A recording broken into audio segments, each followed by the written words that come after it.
Good morning, dear children. Today we are starting new topic in the vector. दो गुणा कैसे करेंगे। हमने जोड़ सीख लिया है, हमने घटाना भी सीख लिया। आज हम वेक्टर्स का गुणा किस प्रकार से किया जाता है इस पर बात करेंगे। तो गुणन, वेक्टरों का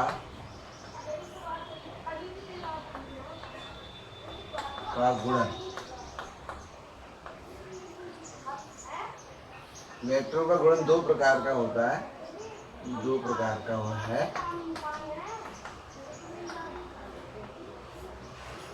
वैसे तो बहुत प्रकार का है, यह लिख लेते हैं, निम्न प्रकार का है। निम्न प्रकार से होता है। फर्स्ट है, जब किसी वेक्टर, किसी सदिश को, वेक्टर माने सदिश, जब किसी सदिश को हम किसी नंबर, किसी अंक से गुणा करते हैं। पहला,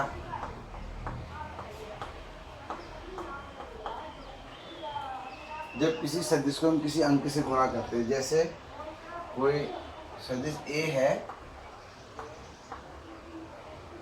अब हमने इसको n से गुणा कर दिया तो na,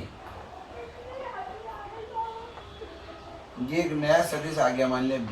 इससे जो b है, ये n क्या है, यहाँ n अंक है, यहाँ n एक अंक है।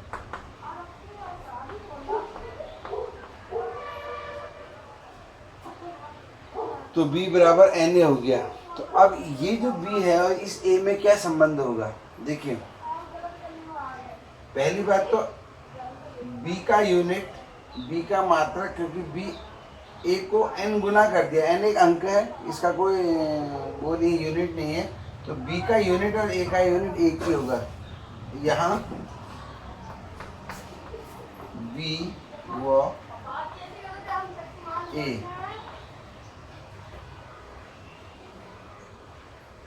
के मात्रक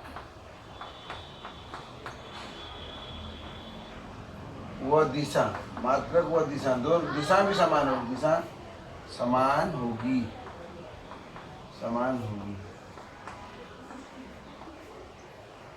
अर्थात जो एकांक सदिश का उपयोग हम दिशा बताने के लिए करते हैं, तो जो इस a का एकांक सदिश होगा वही b का भी एकांक सदिश होगा। दूसरा, b का, अगर a का मात्रक न्यूटन है तो b का मात्रक भी न्यूटन होगा।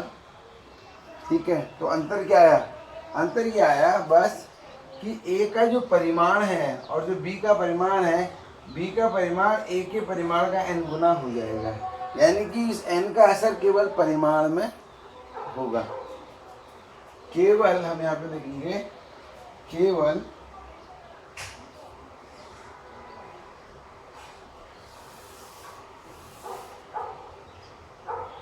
a का, केवल b का परिमाण, केवल b बराबर n टाइम्स a के परिमाण के होगा।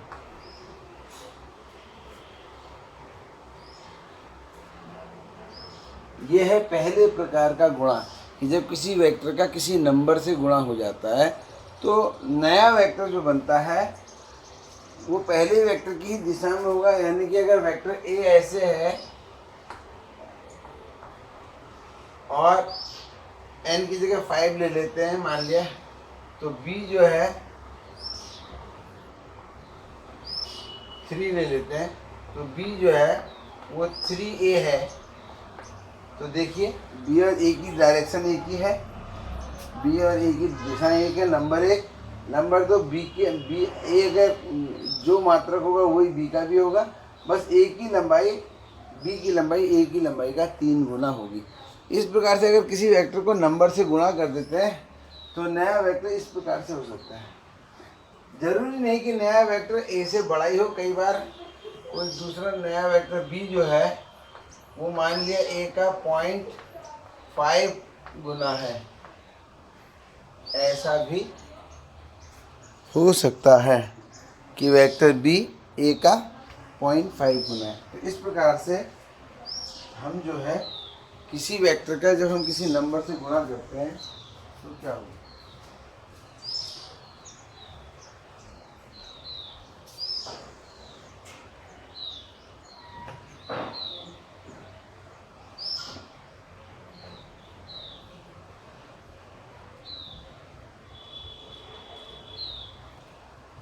चलिए अब दूसरा गुणा देखते हैं।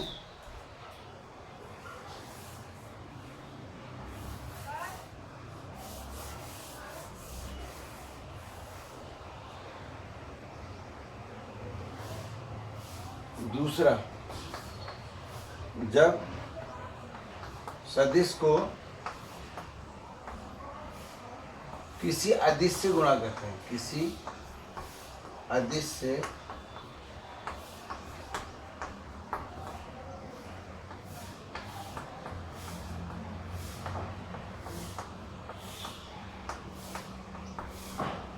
जब सदिश को किसी अदिश से गुणा करते हैं, मान लिया कोई सदिश v है, वेग है, हमने इसको m से गुणा कर दिया, द्रव्यमान से,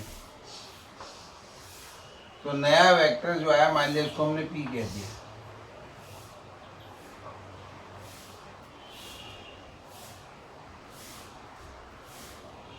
v जो है वो वेग सदिश है, वेग है, और m जो है वो द्रव्यमान है। तो इन दोनों को गुणा करके नया जो सदिश आ गया इसको कहते हैं संवेग। ये नामकरण जो है इनका फिजिक्स ने किया है कि किसको हम क्या कहेंगे। फिलहाल आप ये समझो कोई वेक्टर v है, उसको कोई वेक्टर v है जो जिसका एक यूनिट है, और उसको हम किसी ऐसी भौतिक राशि से गुणा कर रहे हैं जिसका द्रव्यमान जो m से गुणा कर रहे हैं। यहाँ m जो है, m खाली एक नंबर नहीं है बल्कि इसका एक यूनिट भी है। हालांकि ये वेक्टर नहीं है, ये खुद अपने आप में एक अदिश है। तो जो नया वेक्टर है p, अब ये किस प्रकार का होगा। यहाँ इस केस में अगर कभी ऐसा हो जाए, यहाँ p और v की दिशा एक ही होगी, दिशा एक समान होगी। एक बात तो ये होगी, p और v की दिशा एक समान होगी, लेकिन p और v का मात्रक एक नहीं होगा। v का मात्रक अगर मीटर प्रति सेकंड है तो p का हो जाएगा द्रव्य kg मीटर प्रति सेकंड।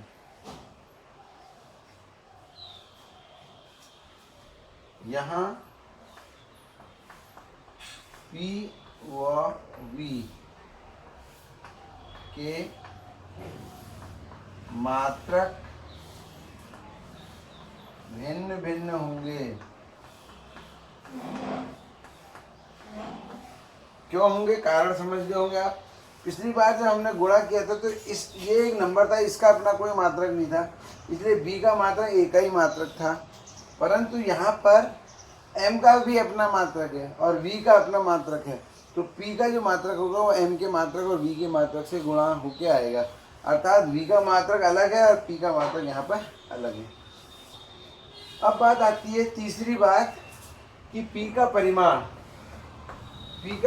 पहले की भांति v के परिमाण का m गुना हो जाएगा, तथा ये तीसरा पॉइंट आ गया।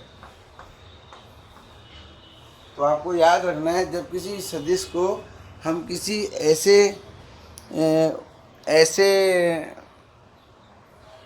चीज़ से गुणा करते हैं, ऐसी जो कि खुद एक अदिश है जिसका अपना यूनिट है, तो नया जो सीन है वो किस प्रकार से बनता है ये मैंने आपको यहाँ पर बता दिया।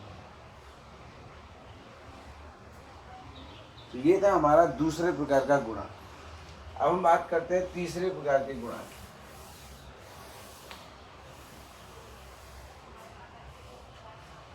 थर्ड, जब दो सदिशों का गुणा होता है, दो सदिशों का गुणा एक अदिश हो जाए, एक अदिश हो।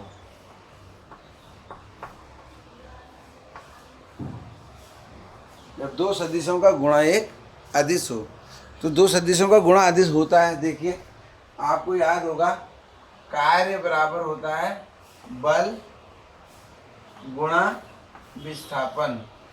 बल भी सदिश है, विस्थापन भी सदिश है, लेकिन कार्य अदिश है।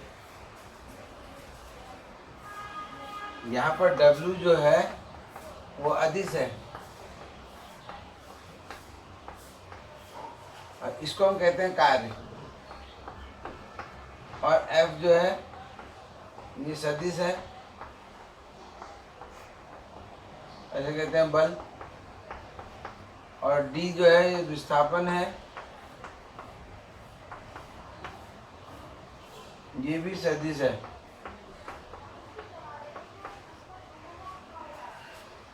तो बच्चों इस प्रकार के गुणा भी होते हैं।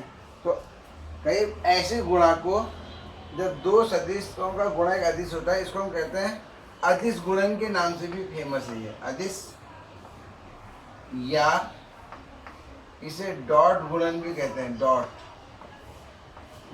गुणन। और इसको इस प्रकार लिखा नहीं जाता, इसको हम ऐसे लिखते हैं। ध्यान रखना है कि वेक्टर में डॉट का और क्रॉस, यानी कि जैसे हम 2 3 डॉट ये लिखें, चाहे हम 3 गुणा 2 लिखें, दोनों का मीनिंग 6 ही होता है। लेकिन वेक्टर में इसको इसमें भेद मान लिया गया है कि अगर F क्रॉस D लिखा है तो इसका अलग मीनिंग होगा और इसका अलग मीनिंग होगा, हालांकि हैं ये दोनों गुणा।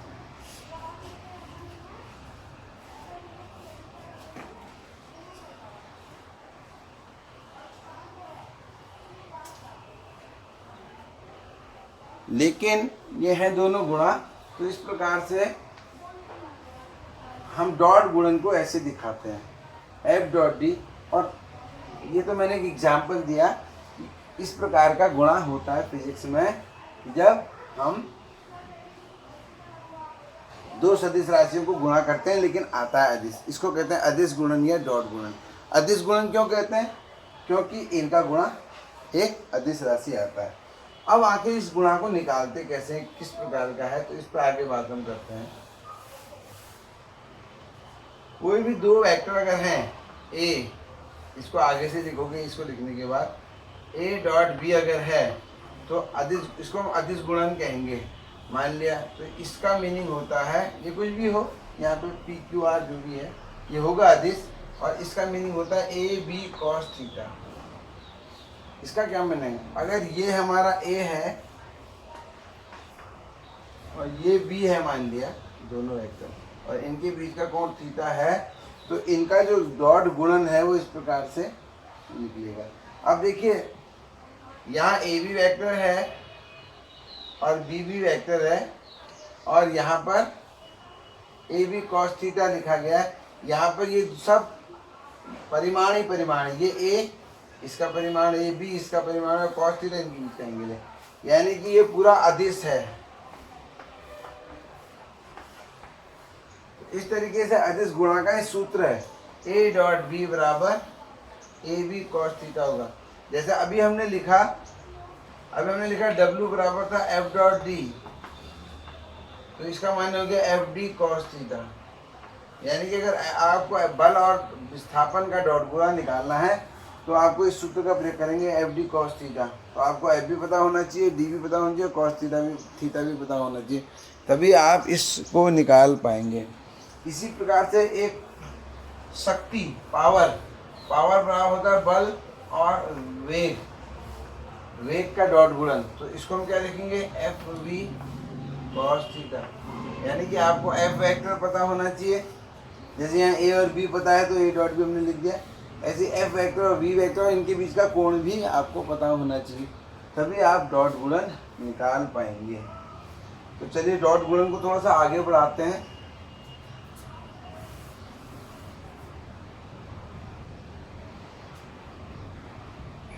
अब कल्पना कीजिए कि इनके बीच ए और बी अगर इनके बीच लंबवत हैं, यानी कि ए ऐसे और बी ऐसे है, तो क्या होगा? यदि थीटा 90 अंश हो तब ए डॉट बी निकालिए आप। ए डॉट बी बराबर ए बी कॉस 90 अंश, और आप जानते हैं कॉस 90 अंश बराबर होता है 0, तो ये 0 आ जाएगा। इसका माने यह है कि अगर दो वेक्टरों का डॉट गुणा 0 आ रहा है तो समझ लीजिए वो आपस में लंबवत हैं। तो ये दो सदिशों के लंबवत की शर्त भी आ गई इससे। अभी तीसरे नंबर का टॉपिक ही हमारा अभी चलेगा आगे को।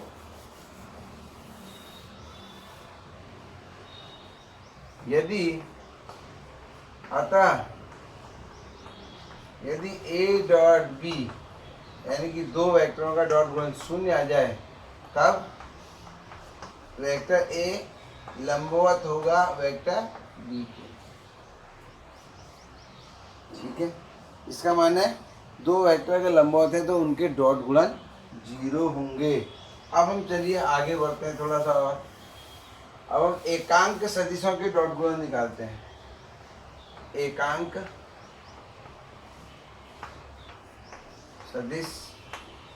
सदिशों के डॉट गुणन मैंने अदिश गुणन। ठीक है, जैसे मान लीजिए कोई एकांक सदिश ए है, कोई सदिश बी है, तो ए का परिमाण एकांक सदिश वो होता है इसका परिमाण 1 होता है, तो ये 1 आ जाएगा इंटू 1 इंटू कॉस थीटा। इनके बीच का अगर थीटा पता हो, जैसे ये ए है मान लिया और ये बी है, ये थीटा अगर हमको पता है तो हम इसको निकाल सकते हैं। यानी कि एकांक सदिशों का डॉट गुणन जो है वो कॉस थीटा हो जाएगा, यानी कि उनके बीच का एंगल का कॉस। अच्छा, अब हम जानते हैं, हमने एक्स एक्स वाई एक्स के अनुदिश एकांक सदिश देखे हैं। एक्स एक्स की ओर एकांक सदिश को अक्सर हम आई कैप लेते हैं, वाई एक्स की ओर को एकांक सदिश को हम जे कैप लेते हैं। मान लीजिए जेड एक्सिस भी होती है, त्रिविमीय होता है, तो जेड एक्सिस की ओर अगर हम के कैप ले लें, ठीक है, तो हमको पता है आई जे के आपस में लंबवत होते हैं। एक्स अक्ष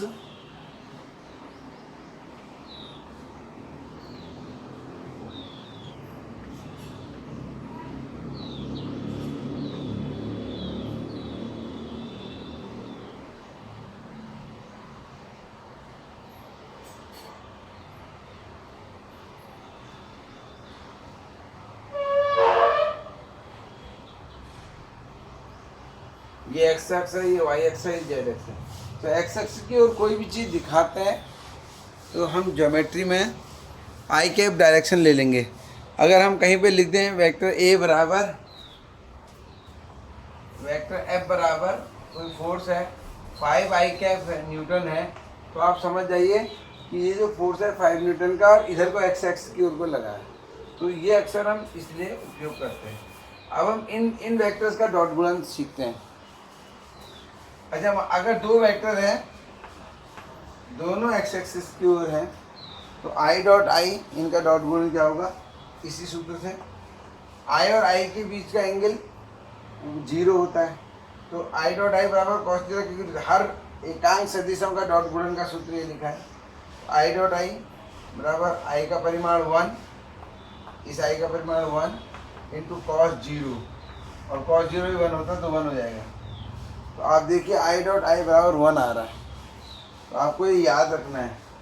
इसी प्रकार से जे डॉट जे ये भी 1 है, और इसी प्रकार से के डॉट के भी 1 ही होगा।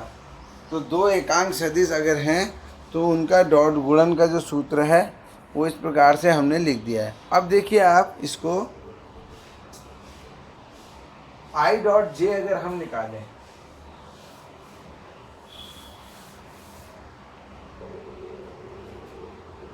अगर हम निकालें आई डॉट जे,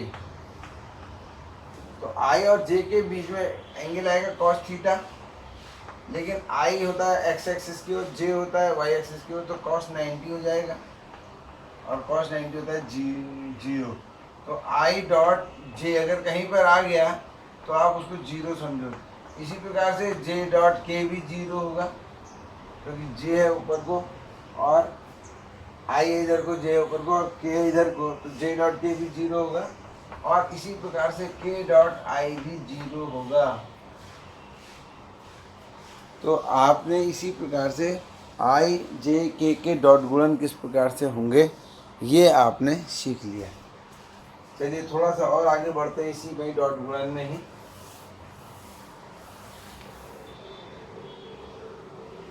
मैंने आपको बताया था हम वेक्टर को ऐसे भी लिख सकते हैं, 2i कैप, 2 नहीं लिख के मैं इसको लिख देता हूँ axi कैप प्लस ay जे कैप। इसी प्रकार से कोई वेक्टर b है, bxi cap by J cap.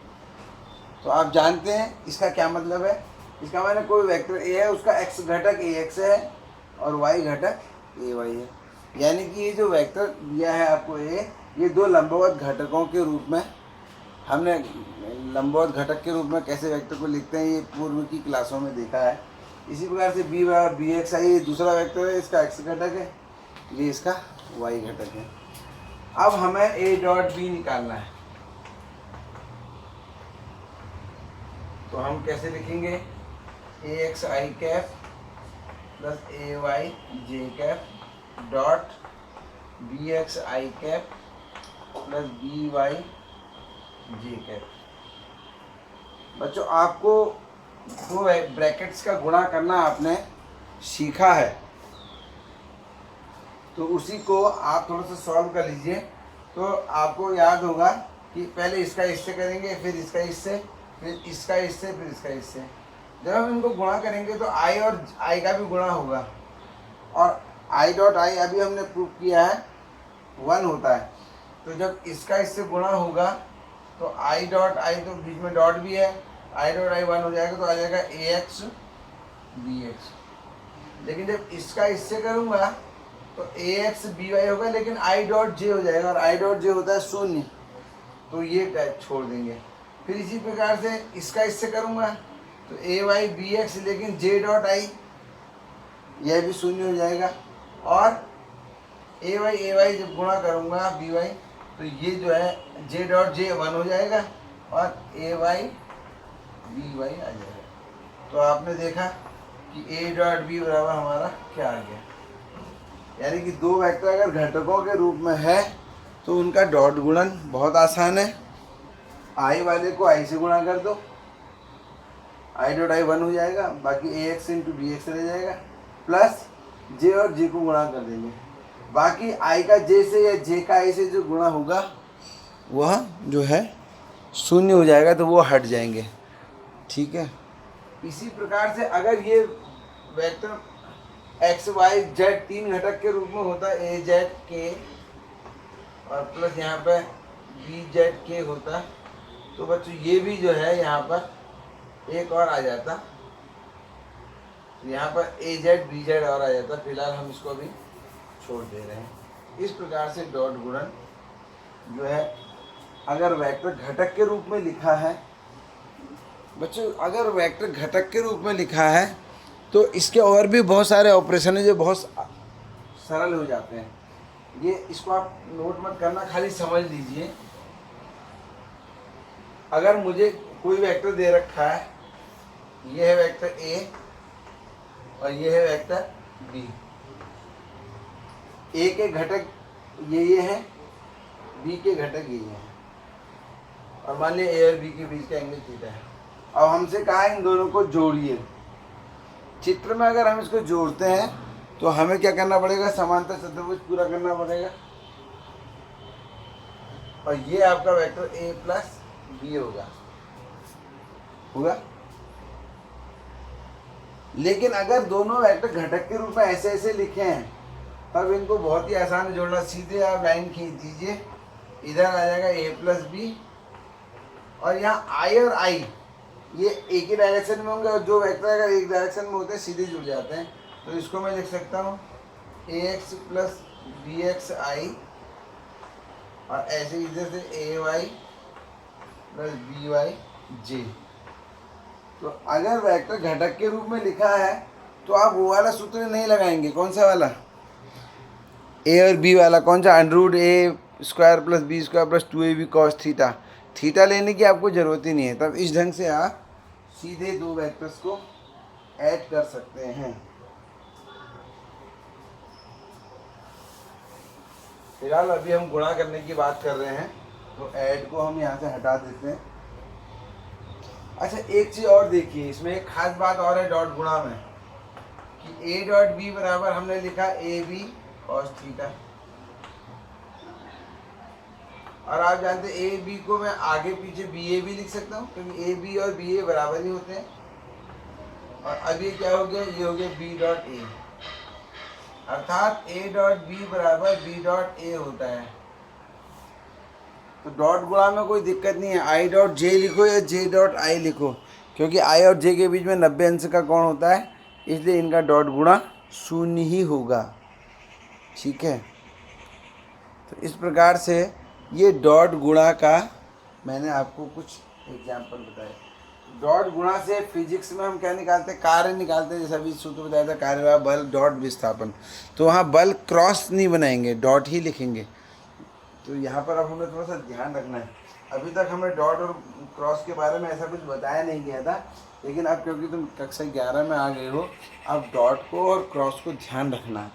तो ये जो है, इस प्रकार से ये डॉट गुणन का मान। अब मान लिया कोई दो वेक्टर दे रखे हैं आपको, a बराबर ax i कैप और ay j कैप, और ऐसी कोई वेक्टर b है bx i cap plus by j cap.